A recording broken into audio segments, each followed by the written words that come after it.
right, next we're going to talk about balancing, right? And we'll just go ahead and balance this part right here.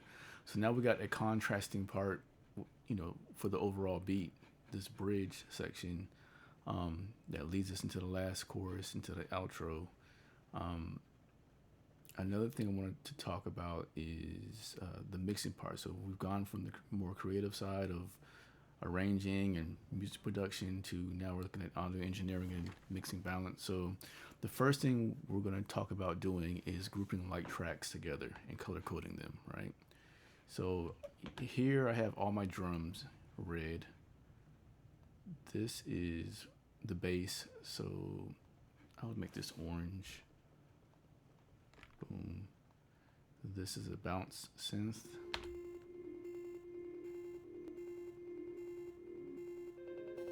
Okay. Another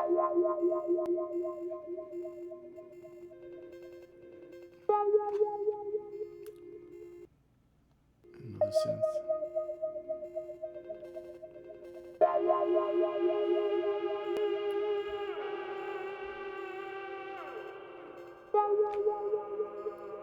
And then this is.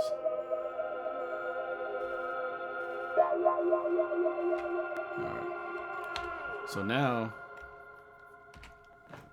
what I'm looking at this is, I know right away when I'm looking at this, I have all my drums in red. I know this is my bass guitar. I know that these are bounce. These are my synthesizers, and then this is my pad. And then this is a lead synth, the Santa Claus voice sounding thing. That guy. So it's a little bit different from the other two synthesizers. So I'll even make it even more contrast. There we go. So now I know right away that these are all different. And then my vocal ahs. It says but all different right away. So you always want to do this kind of cleanup work that kind of helps just speed up the process when you're mixing and mastering. And then next, what I'll do is I will create a group for each of my sections. So now what I'll do is I'll group all my drums together. I'll group I'll leave the bass by itself. Then I'll make a bass group, and then I'll group the synths and the ahs together. So let's see.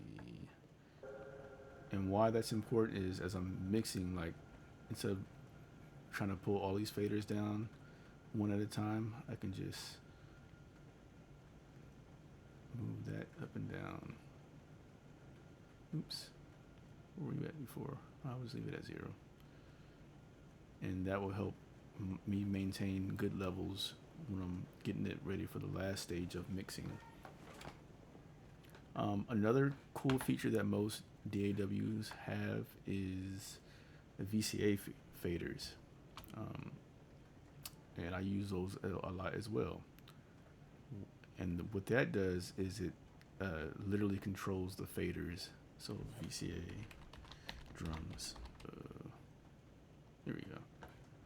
So now, although there's no audio going through these control the faders.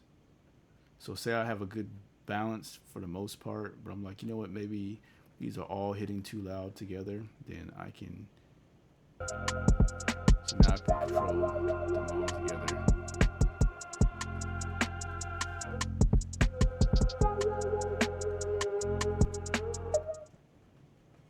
All right.